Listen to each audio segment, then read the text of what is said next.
Hi guys, welcome back to my channel Nikita Priya Super Tips. ಎಲ್ಲರೂ ಹೇಗಿದ್ದೀರಾ guys? ಇವತ್ತು ನಾನು ನಿಮ್ಮ ಜೊತೆ ಹೇರ್ ಕೇರ್ ಬಗ್ಗೆ ಶೇರ್ ಮಾಡ್ತಾ ಇದ್ದೀನಿ. ಇದು ಸ್ಟೆಪ್ ಬೈ ಸ್ಟೆಪ್ ಬರುತ್ತೆ guys. ಈ ಹೇರ್ ಕೇರ್ ನ ಮಾಡೋದ್ರಿಂದ ನಿಮ್ಮ ಹೇರ್ ಫಾಲ್ ಸಮಸ್ಯೆ ಇರೋದು ಕಡಿಮೆ ಆಗುತ್ತೆ. ಗ್ರೇ ಹೇರ್ಸ್ ಇದ್ರೆ ಅಂದ್ರೆ premature hair grey hair ಬರುತ್ತಲ್ಲ, ಬಾಲ ನೆರೆ ಅಂತೀವಲ್ಲ, ಅದು ಕಡಿಮೆ ಆಗುತ್ತೆ. ಸ್ಪ್ಲಿಟ್ ಎಂಡ್ ಸಮಸ್ಯೆ ಕಡಿಮೆ ಆಗುತ್ತೆ. ಡಲ್ ಹೇರ್ ಇದ್ರೆ ಆಮೇಲೆ ಫ್ರಿಜಿ ಹೇರ್ ಇದ್ರೆ ಅದು ಕೂಡ ಕಡಿಮೆ ಆಗುತ್ತೆ guys. ಸೊ ನಾನೀಗ ಫಸ್ಟ್ ಹೇರ್ ಕೇರ್ ಮಾಡೋದ್ರಲ್ಲಿ ಫಸ್ಟ್ ಹೇರ್ನ ಆಯಿಲಿಂಗ್ ಮಾಡಬೇಕಾಗುತ್ತೆ ಗೈಸ್. ಆದರೆ ಆಯಿಲಿಂಗ್ ಮಾಡೋದ್ರಲ್ಲಿ ಕೆಲವರು ಅದನ್ನ ತಪ್ಪಾಗಿ ಕೆಲವರು ಆಯಿಲಿಂಗ್ ಮಾಡ್ಕೋತಾ ಇರ್ತಾರೆ. ಅದನ್ನು ಯಾವ ರೀತಿ ಅಂತ ನಾನು ಹೇಳ್ತೀನಿ. ನಾನಿಲ್ಲಿ ಯೂಸ್ ಮಾಡ್ತಾ ಇರೋದು ವೆಜ್ಜೀಸ್ ಪ್ಯೂರ್ ಕೊಕೊನಟ್ ಆಯಿಲ್. ಇದು amla and methi oil guys. ಇದು ತುಂಬ ಚೆನ್ನಾಗಿ ವರ್ಕ್ ಮಾಡುತ್ತೆ ಗೈಸ್. ನಾನು ಇದನ್ನು ಹೆಚ್ಚು ಕಡಿಮೆ ಒಂದು 15 ಡೇಸಿಂದ ಇದನ್ನು ಯೂಸ್ ಮಾಡ್ತಾ ಇದ್ದೀನಿ. ಅದು ಒಂದು 2-3 ಯೂಸಲ್ಲೇ ನನಗಿದು ತುಂಬ ಬೆಸ್ಟ್ ಬೆನಿಫಿಟ್ಸ್ ಕೊಟ್ಟಿದೆ ಗೈಸ್. ಇದನ್ನು ಯಾವ ರೀತಿ ಅಪ್ಲೈ ಮಾಡೋದು ಅಂತ ಹೇಳ್ತೀನಿ. ಈ ರೀತಿ ಪಾಮ್ ಮೇಲೆ ಆಯಿಲ್ನ ತಕ್ಕೊಳ್ಳಿ. ನೆಕ್ಸ್ಟ್ ಹೇರಿಗೆ ಅಪ್ಲೈ ಮಾಡ್ಕೊಳ್ಳಿ.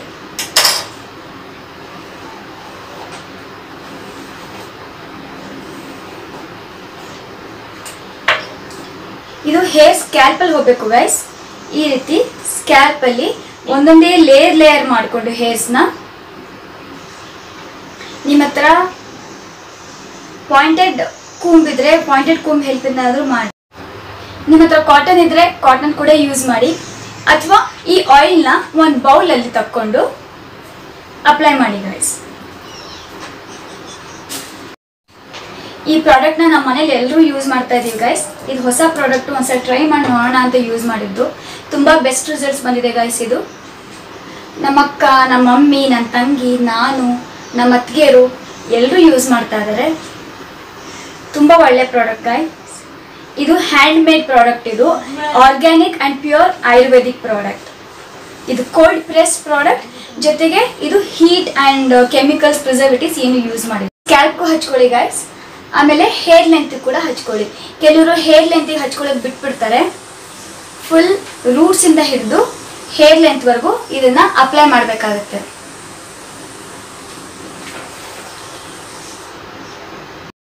ಈ ರೀತಿ ಅಪ್ಲೈ ಮಾಡಿ ಇದನ್ನ ಮಸಾಜ್ ಮಾಡೋದು ಕೂಡ ಒಂದು ರೀತಿ ಇರುತ್ತೆ ಗೈಸ್. ಒಂದು 5 to 10 ಮಿನಿಟ್ಸ್ ಮಸಾಜ್ ಮಾಡಬೇಕಾಗುತ್ತೆ. ಕೆಲವರು ಮಸಾಜ್ನ ಈ ರೀತಿ ಮಾಡ್ತಾರೆ. ಇದರಿಂದ ಮಾಡೋದು ತಪ್ಪು ಗೈಸ್, ಹೇರ್ ಫಾಲ್ ಆಗುತ್ತೆ. ಜಸ್ಟ್ ಫಿಂಗರ್ ಟಿಪ್ಸಿಂದ ಹೇರ್ ರೂಟ್ಸ್ ಒಳಗೆ ಹೋಗಿ ಈ ರೀತಿ ಸರ್ಕ್ಯುಲರ್ ಪೊಸಿಷನಲ್ಲಿ ಈ ರೀತಿ ಮಸಾಜ್ ಮಾಡ್ಕೊಳ್ಳಿ. ಅಥವಾ ನಿಮ್ಮ ಮನೇಲಿ ಅಜ್ಜಿ ಅಥವಾ ನಿಮ್ಮ ಮಮ್ಮಿ ಯಾರಾದರೂ ಇದ್ದರೆ ಅವ್ರ ಕೈಲಾದರೂ ಮಾಡಿಸ್ಕೊಳ್ಳಿ. ಅಥವಾ ಅವ್ರಿಗೆ ಟೈಮ್ ಇಲ್ಲ ಅಂದರೆ ನೀವು ಕೂಡ ಈ ರೀತಿ ಮಾಡ್ಕೊಳ್ಳಿ. ಒಂದು 5 to 10 ಮಿನಿಟ್ಸ್ ಮಸಾಜ್ ಮಾಡ್ಕೊಳ್ಳಿ ಗೈಸ್.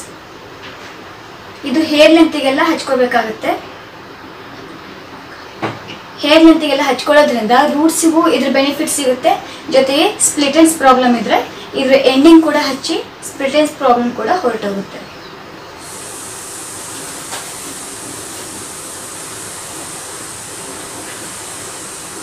ಡಿಸ್ಟರ್ಬೆನ್ಸ್ ಇದ್ರೆ ಪ್ಲೀಸ್ ಇಗ್ನೋರ್ ಮಾಡಿ ಗೈಸ್. ಪಕ್ಕದ ಮನೆಯಲ್ಲಿ ಕುಕ್ಕರ್ ಕೂಗ್ತಾ ಇದೆ.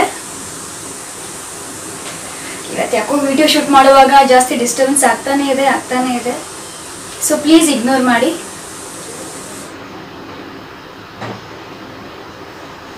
ಈ ರೀತಿ ಆಯಿಲಿಂಗ್ ಎಲ್ಲ ಮಾಡಿದ್ಮೇಲೆ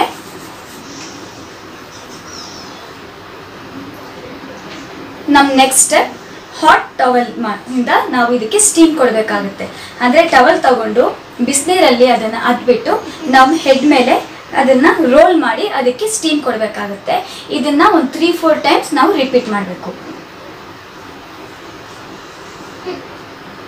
ಹೇರ್ ಆಯಿಲಿಂಗ್ ಆಗಿದೆ ಗೈಸ್ ಮಾಡಿದ್ದು. ಹೇರ್ನ ನಾನು ಒಂದು 10 ಮಿನಿಟ್ಸ್ ಮಸಾಜ್ ಕೂಡ ಮಾಡ್ಕೊಂಡಿದ್ದೀನಿ.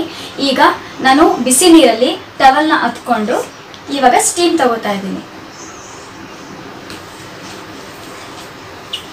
ಇದು ಫುಲ್ ಸ್ಕ್ಯಾಲ್ಪ್ನ ಕವರ್ ಆಗಬೇಕು ಗೈಸ್. ಆ ರೀತಿ ಮಾಡಿ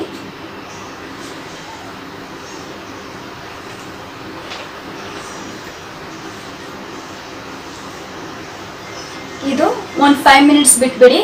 ನೆಕ್ಸ್ಟ್ ಇದಾದ್ಮೇಲೆ ಇನ್ನೊಂದು 2-3 ಟೈಮ್ಸ್ ನೀವು ಮತ್ತೆ ಬಿಸಿನೀರಲ್ಲಿ ಹತ್ಕೊಂಡು ಮತ್ತೊಂದ್ಸಲ ಹಾಕೊಳ್ಳಿ, ಮತ್ತೆ ಹತ್ಕೊಳ್ಳಿ, ಮತ್ತೆ ಹಾಕೊಳ್ಳಿ. ಈ ರೀತಿ ಹೇರ್ಸಿಗೆ ಸ್ಟೀಮ್ ತೊಗೊಂಡಿದ್ದಾದ್ಮೇಲೆ ನಿಮಗೆ ಟೈಮ್ ಇದ್ರೆ ಓವರ್ ನೈಟ್ ಬಿಟ್ಬಿಡಿ ಗೈಸ್. ಓವರ್ ನೈಟ್ ಬಿಟ್ಟರೆ ತುಂಬ ಒಳ್ಳೆ ಬೆನಿಫಿಟ್ಸ್ ಬರುತ್ತೆ. ನಿಮ್ಮ ಹತ್ರ ಟೈಮ್ ಇಲ್ಲ ಅಂದರೆ ಸ್ನಾನಕ್ಕೂ 1 ಅವರ್ ಮುಂಚೆ ಈ ರೀತಿ ಮಾಡಿ ನೀವು ಆಮೇಲೆ ಸ್ನಾನಕ್ಕೆ ಹೋಗಿ. ಆದರೆ ನೀರು ಮಾತ್ರ ತುಂಬ ಬಿಸಿಯಾಗಿರೋ ನೀರು ಬೇಡ ಗೈಸ್. ತುಂಬ ಬಿಸಿಯಾಗಿರೋ ನೀರು ಯೂಸ್ ಮಾಡೋದ್ರಿಂದ ಹೇರ್ ಫಾಲ್ ಪ್ರಾಬ್ಲಮ್ ಆಗುತ್ತೆ. ಅದಕ್ಕೋಸ್ಕರ ಸ್ವಲ್ಪ ಲ್ಯೂಕ್ ವಾರ್ಮ್ ವಾಟರ್ ಅಂತ ಹೇಳ್ತೀವಲ್ಲ, ಉಗುರು ಬೆಚ್ಚಗಿರೋ ನೀರು, ಅದನ್ನು ಯೂಸ್ ಮಾಡ್ಕೊಳ್ಳಿ. ಅಥವಾ ನಿಮಗೆ ತಣ್ಣೀರು ಅಭ್ಯಾಸ ಇದ್ದರೆ ಇನ್ನೂ ಒಳ್ಳೆಯದು, ತಣ್ಣೀರು ಕೂಡ ಯೂಸ್ ಮಾಡ್ಕೊಳ್ಳಿ. ನಾನೀಗ ಹೇರ್ ವಾಶ್ ಮಾಡ್ಕೊಂಡು ಬರ್ತೀನಿ. ಬಂದಿದ್ದೀನಿ ಗೈಸ್.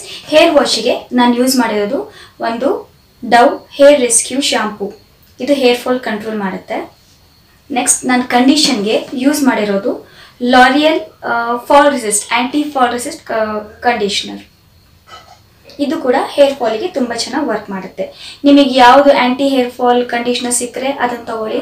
ಆ್ಯಂಟಿ ಹೇರ್ ಫಾಲ್ ಶಾಂಪೂ ಕೂಡ ನೀವು ಯೂಸ್ ಮಾಡ್ಕೋಬೋದು. ಹೇರ್ ವಾಶ್ ಮಾಡ್ಕೊಂಡು ಬಂದಮೇಲೆ ಒಂದು ಕಾಟನ್ ಟೀ ಶರ್ಟ್ ತಗೊಳ್ಳಿ, ಅಥವಾ ಕಾಟನ್ ನೈಟಿ ತಗೊಳ್ಳಿ, ಅಥವಾ ಕಾಟನ್ ಟವಲ್ ತಗೊಳ್ಳಿ. ಕಾಟನ್ ಟವಲ್ ತಗೊಂಡು ಹೇರ್ನ ಈ ರೀತಿ ರಬ್ ಮಾಡಬೇಡಿ,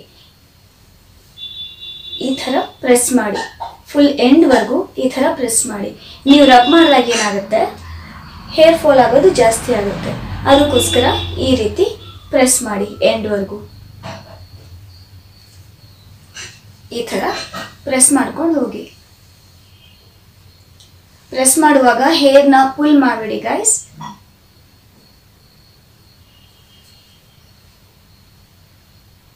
ಈ ಥರ ಆದಮೇಲೆ ಇದನ್ನ ಕಟ್ಕೊಂಬಿಡಿ.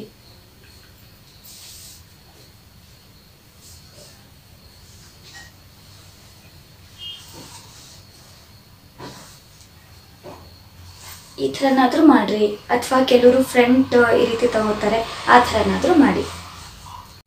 ಆದರೆ ಯಾವುದೇ ಕಾರಣಕ್ಕೂ ಬ್ಲೋ ಡ್ರೈ ಮಾಡ್ಕೋಬೇಡಿ ಗೈಸ್. ಬ್ಲೋ ಡ್ರೈ ಮಾಡ್ಕೊಳ್ಳೋದ್ರಿಂದ ಅದರ ಹೀಟಿಂದ ಹೇರ್ ಫಾಲ್ ಆಗೋ ಚಾನ್ಸಸ್ ಇರುತ್ತೆ, ಹೇರ್ ಡ್ಯಾಮೇಜ್ ಆಗುತ್ತೆ. ಅದಕ್ಕೋಸ್ಕರ ಬ್ಲೋ ಡ್ರೈ ಮಾಡ್ಕೋಬೇಡಿ. ಹೇರ್ ತಾನಾಗೆ ಡ್ರೈ ಆಗೋಕ್ಕೆ ಬಿಟ್ಬಿಡಿ.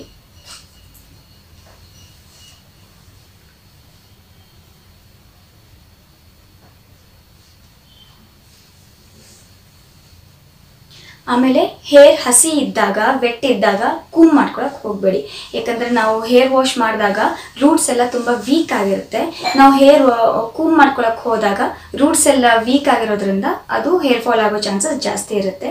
ಅದಕ್ಕೋಸ್ಕರ ಹೇರ್ ನಮ್ಮದು 80% ಅಷ್ಟು ಡ್ರೈ ಆದಮೇಲೆ ಕೂಮ್ ಮಾಡ್ಕೊಳ್ಳಿ.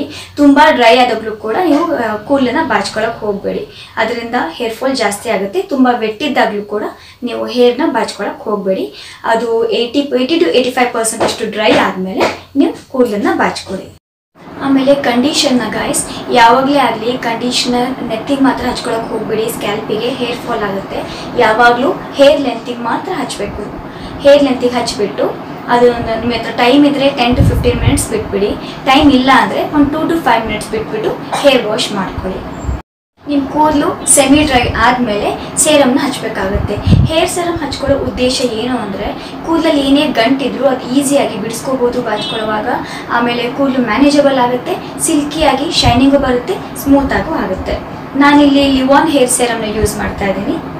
ನಿಮಗೆ ಯಾವ್ದು ಇಷ್ಟ ಆಗುತ್ತೋ ನೀವು ಆ ಹೇರ್ ಸೆರಮ್ನ ಯೂಸ್ ಮಾಡ್ಬೋದು. ಇದನ್ನು ಸ್ವಲ್ಪ ಕೈಯಲ್ಲಿ ತಗೊಂಡು ಜಸ್ಟ್ ಸ್ವಲ್ಪ ಕೈಯಲ್ಲಿ ರೀತಿ ರಬ್ ಮಾಡ್ಕೊಳ್ಳಿ. ಇದನ್ನು ಸ್ಕ್ಯಾಲ್ಪಿಗೆ ಹಚ್ಕೊಳಕ್ಕೆ ಹೋಗ್ಬೇಡಿ ಗಾಯ್ಸ್. ಜಸ್ಟ್ ಹೇರ್ ಲೆಂತಿಗೆ ಮಾತ್ರ ಹಚ್ಕೋಬೇಕು. ಈ ಜಸ್ಟ್ ಸ್ವಲ್ಪ ಸಾಕು. ಈ ರೀತಿ ಹೇರ್ ಲೆಂತಿಗೆ ಹಚ್ಕೊಳ್ಳಿ. ಯಾವುದೇ ಕಾರಣಕ್ಕೂ ಇದನ್ನು ಹೇರ್ ರೂಟ್ಸಿಗೆ ಮಾತ್ರ ಹಚ್ಕೊಳಕ್ಕೆ ಹೋಗ್ಬೇಡಿ ಗಾಯ್ಸ್. ಇದರಿಂದ ಹೇರ್ ಫಾಲ್ ಆಗೋ ಚಾನ್ಸಸ್ ಇರುತ್ತೆ. ಜಸ್ಟ್ ಹೇರ್ ಲೆಂತಿಗೆ ಮಾತ್ರ ಚೆನ್ನಾಗಿ ಹಚ್ಚಿ. ಜಾಸ್ತಿ ಹಚ್ಚಕ್ಕೂ ಹೋಗ್ಬೇಡಿ. ಜಾಸ್ತಿ ಹಚ್ಚಿದರೆ ಕೂದಲು ಆಯಿಲಿ ಥರ ಅನಿಸ್ಬಿಡುತ್ತೆ. ಸ್ವಲ್ಪ ತಗೊಂಡು ಇದನ್ನು ಹಚ್ಚಿ. ಇದಾದಮೇಲೆ ಇದನ್ನ ಸ್ವಲ್ಪ ಹೊತ್ತು ಬಿಟ್ಟು ಹೇರ್ ಇನ್ನು ಸ್ವಲ್ಪ ಡ್ರೈ ಆದಮೇಲೆ ನೀವು ಇದನ್ನು ನೀಟಾಗಿ ಬಾಚ್ಕೊಳ್ಳಿ. ನನ್ನ ಹೇರ್ಸೀಗ ಒಂದು 80% ಅಷ್ಟು ಡ್ರೈ ಆಗಿದೆ ಗೈಸ್. ನಾನು ಇದನ್ನು ದಪ್ಪ ಹಲ್ಲಿನ ಬಾಚಿಣಿಕೆಯಲ್ಲಿ ಬಾಚ್ಕೋತಾ ಇದ್ದೀನಿ. ಆ್ಯಕ್ಚುಲಿ ವುಡನ್ ಬಾಚಿಣಿಕೆ ಇರುತ್ತಲ್ಲ, ವುಡನ್ ಬ್ರಷ್, ಅದರಲ್ಲಿ ಬಾಚಬೇಕು ಹೇರ್ನ. ನನ್ನ ಹತ್ರ ಇವಾಗ ಅವೈಲೇಬಲ್ ಇಲ್ಲ, ಅದಕ್ಕೋಸ್ಕರ ದಪ್ಪ ಹಲ್ಲಿನ ಬಾಚಿಣಿಕೆಯಲ್ಲಿ ನಾನು ಬಾಚ್ಕೋತಾ ಇದ್ದೀನಿ. ಯಾರ ಹತ್ರ ವುಡನ್ ಬ್ರಷ್ ಇಲ್ವೋ ಅವರು ದಪ್ಪ ಹಲ್ಲಿನ ಬಾಚಿಣಿಕೆಯಲ್ಲಿ ನೀಟಾಗಿ ಬಾಚ್ಕೊಳ್ಳಿ. ಯಾಕಂದರೆ ಅದರಿಂದ ಸಣ್ಣ ಹಲ್ಲಿನ ಬಾಚಿನ್ಕೇಲಿ ಬಾಚ್ಕೊಂಡ್ರೆ ಹೇರ್ ಫಾಲ್ ಆಗೋ ಚಾನ್ಸಸ್ ಭಾಳ ಇರುತ್ತೆ. ದಪ್ಪ ಹಲ್ಲಿಂದ್ರಲ್ಲಿ ನಿಮ್ದು ಏನೇ ಟ್ಯಾಂಗಲ್ಸ್ ಇದ್ರು ಸಿಕ್ಕಿದ್ರು ಈಸಿಯಾಗಿ ಬಿಟ್ಕೊಂಡು ಹೋಗುತ್ತೆ. ನೀವು ನೀಟಾಗಿ ಇದನ್ನು ಬಾಚ್ಕೋಬೋದು. ನೋಡಿ, ಹೇರ್ ಸೇರಮ್ ಹಚ್ಚಿರೋದ್ರಿಂದ, ಕಂಡೀಷ್ನರ್ ಎಲ್ಲ ಹಚ್ಚಿರೋದ್ರಿಂದ ನನಗೆ ಇಲ್ಲಿ ನೋಡಿ ಸಿಕ್ಕು ಕೂಡ ಅನಿಸ್ತಾ ಇಲ್ಲ. ಬಾಚ್ಕೊಳ್ಳೋದ್ರಲ್ಲಿ ನನಗೆ ಕಷ್ಟನೂ ಆಗ್ತಾ ಇಲ್ಲ. ಈಸಿಯಾಗಿ ನಾನು ಬಾಚ್ಕೋತಾ ಇದ್ದೀನಿ. ನೀಟಾಗಿ ಸಿಕ್ಕನ್ನು ಬಿಡಿಸ್ಕೊಳ್ಳಿ ಗೈಸ್.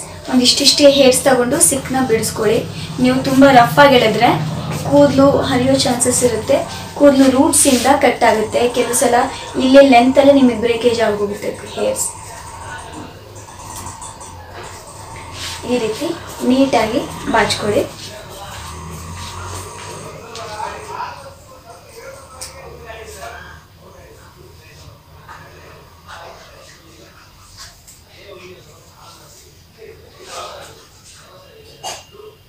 ನೋಡಿದ್ರಲ್ಲ ಗೈಸ್, ಈ ಥರ ನೀಟಾಗಿ ನೀವು ಹೇರ್ ಕೇರ್ ಮಾಡ್ಕೋತಾ ಹೋದರೆ ಒಂದು 2 to 3 months ಅಲ್ಲಿ ನಿಮ್ಮದು ಹೇರ್ ಚೆನ್ನಾಗಿ ಮ್ಯಾನೇಜಬಲ್ ಆಗುತ್ತೆ.